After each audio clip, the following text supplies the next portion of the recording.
Welcome to the vault of real horror, where murder isn't fiction and the footage doesn't lie. In this compilation, we bring you chilling clips and haunting case files that reveal the darkest parts of the human mind. Get the female out of here! Get out of here! Ma'am, come on! You need to get out of here! Come on! Go out there! Go outside! Let's go outside! You stay outside! Come on! He's wearing a gray sweater. I don't know. He wanted to kill me too, but he didn't have no What's he look like? Joseph Costa. He's wearing a gray sweater. I don't know. He wanted to kill me too, but he didn't have no more bullets. They're in the room. I don't know.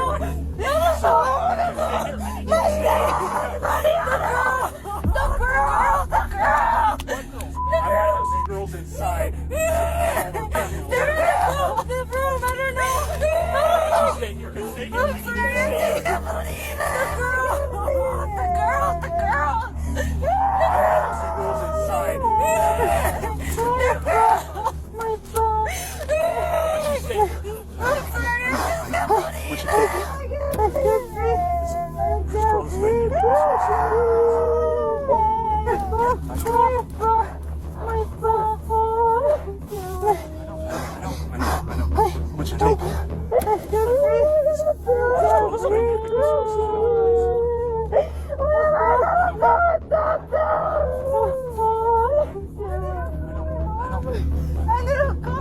Just relax for me, okay? I know. I need you to relax for me, okay? I was telling them to hurry up, and then I'm telling her to hurry up. Just relax for me, okay? I know. I need you to relax for me, okay? I was telling them to hurry up. I was telling her to hurry up. I know, sweetheart. I know. Let's say the cops were following you. Yeah. Let's say they were following you and they did everything that you're saying they did. Nonetheless, Yeah. you killed 7 men. Yes, And you I'm did. asking you, what got you to kill the 7 And men? I'm telling you because the cops let me keep killing them, Nick. Don't you get it? Not everybody is killing 7 people. So there must have been something in you that was getting you to Oh, do you that. are lost, Nick. So I was a explain- hitchhiking hooker. Right. Running into trouble. I'd shoot the guy if I ran into trouble. Physical trouble. The cops knew it. When the physical trouble came along, let her clean the streets, and then we'll pull her in. But That's how come why. there was so much physical trouble? Because it was all in 1 year. 7 people in 1 Oh year. well. This is one of the hardest execution videos to watch explained. The video that I'm about to explain is a short one, but it's absolutely gut-turning. The video setting is in some sort of rainforest area, and as the video begins, Deborah Bessa, who is the victim on your screen right now, can be seen kneeling on the ground, and a man is standing behind her holding her hair. His face is covered and he's holding a machete. The look on Deborah's face is complete fear and worry as she awaits her grisly demise. She is then pulled to the ground by the guy with the machete and lets out a haunting scream. Deborah is lying on her side, almost in a fetal position now, and the killer then takes the machete and tries to slash the side of her neck with it, but struggles as Deborah tries her best to defend herself, while letting out ear-piercing screams. A second man then enters the shot carrying what looks like a kitchen knife, and he then begins to stab Deborah in her side and around her ribcage area. She reacts with a short, sharp scream and then lies on her back after she is stabbed. The man with the machete then begins slashing at her throat as Deborah screams and screams and screams. And while this is happening, the man with the kitchen knife begins stabbing her in the stomach. And instinctively, she tries to move her hand to protect herself from the stabbings, but the killer stabs through her hand and into her stomach. After a few seconds, she stops screaming but is still moving as she is being stabbed and beheaded by the killers. The man with the machete then stands up and hits Deborah in the throat with the machete, which makes a cracking type sound, which means he most likely hit her spine with the blade. He then hits her again and again, and after the second strike, it appears Deborah vomits, but it comes out of her slashed throat instead of her mouth. He then hits her a couple more times and her body freezes up as her spinal cord is severed, and it appears the beheading has been completed and the video concludes. 2 of the 3 killers in this video have been arrested, and this video was used as evidence. This video is absolutely horrific, and some consider it one of the worst ones out there, and I can see why. Just the pure evil and brutality in this video is enough to make you look away. Never go searching for this video because you will regret it immediately.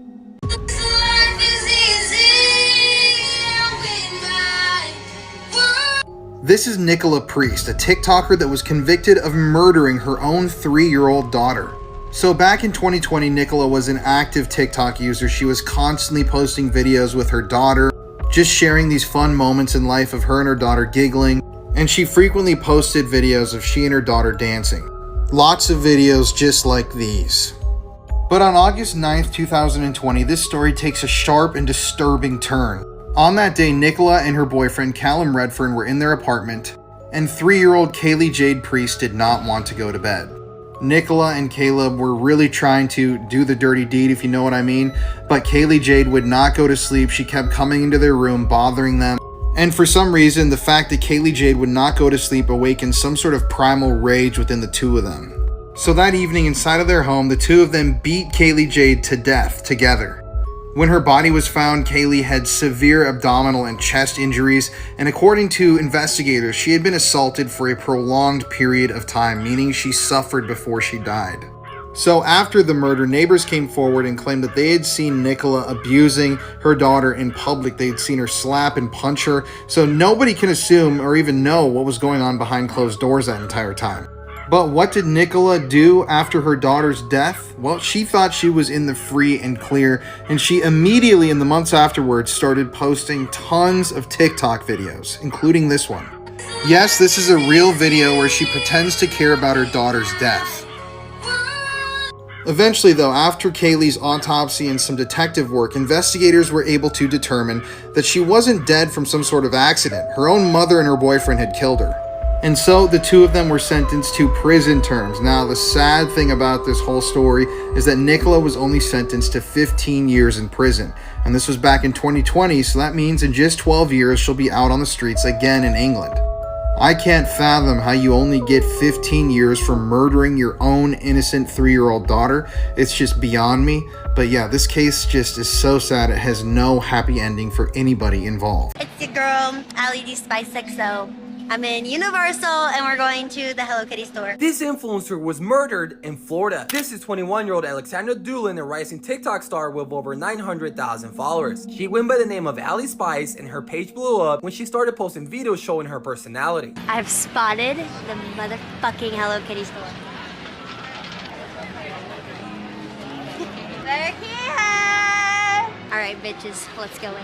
Guys, on the surface, Ali seemed to have a bright future ahead of her, but on December 11, 2022, her life was tragically cut short. On that night, she was traveling with friends along State Road 44 in Florida. And guys, in the distance, a Toyota Tacoma was speeding towards them, driving the wrong way down the highway. Moments later, the two vehicles collided head-on in a violent crash. The impact was devastating. Ali, along with her two friends, were killed instantly. And guys, this is what pisses me off. The driver of the truck survived and fled the scene on foot. And for weeks, the police searched for the man. And in January 2023, investigators made a breakthrough. The suspect was identified as 55-year-old Thomas Petrie, a man with a history of reckless driving. Petrie was arrested and charged with multiple felonies. He's now serving 37 years in prison. This 19-year-old TikToker was murdered while filming a TikTok video.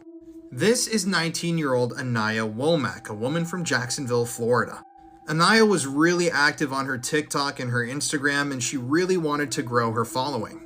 In May of 2023, Anaya was brought to a hospital and dropped off with a gunshot wound in her stomach.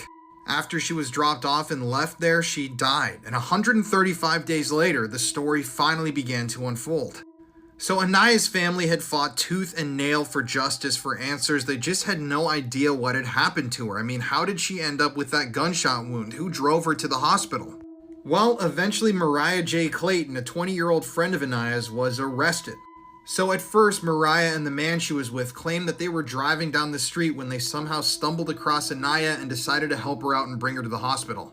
But obviously the police weren't buying that, and the man eventually broke down and told the police that he had gone over to an apartment complex to purchase marijuana, and that's where he and Mariah had found Anaya with a gunshot wound.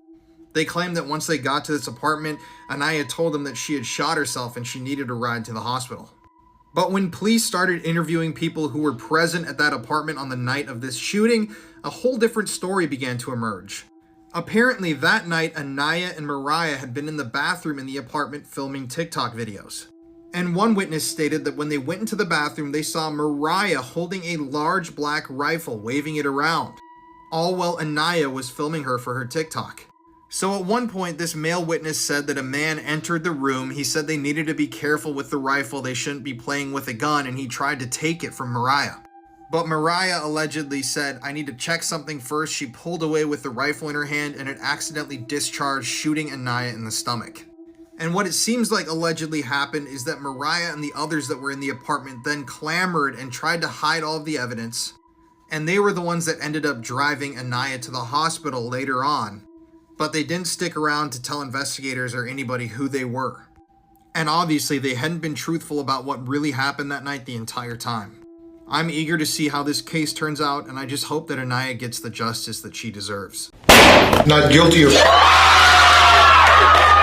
The woman, in order to avenge her daughter, S-H-O-T, and killed the murdered who S-A, and killed her 8-year-old daughter with her own hands in court, and was sometimes sentenced to life imprisonment. In court, when the jury declared Ethan Cole innocent, Sarah fainted on the spot. She couldn't believe that the murder of her daughter would eventually be acquitted. When Cole heard the verdict, he laughed smugly. The seemingly calm court instantly caused a huge stir. Amid the chaos, Sarah quickly regained consciousness, swiftly took out a weapon from her pocket, and pulled the trigger without hesitation. Ethan Cole fell to the ground immediately after 3 loud bangs. The court was instantly plunged into chaos. When the bailiff subdued Sarah, she didn't resist. She recalled that her daughter OTT's body had been discarded by the river and that Ethan Cole had distorted the facts by claiming that his 8-year-old daughter seduced him. Sarah just wants to avenge her daughter. However, in the new trial, Sarah, who was originally a victim, will face charges of first-degree murder for premeditated carrying of a weapon. The judge said in the verdict that it was a tragedy for both sides and sentenced Sarah to life imprisonment. Do you think this mother is guilty? Let's exchange ideas in the comment section.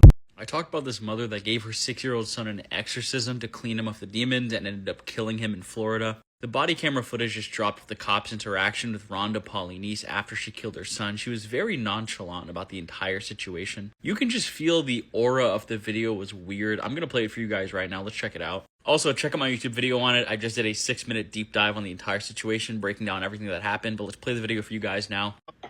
You have a 17-year-old son? Kid? 17-year-old son? Or, oh, I'm sorry, a child?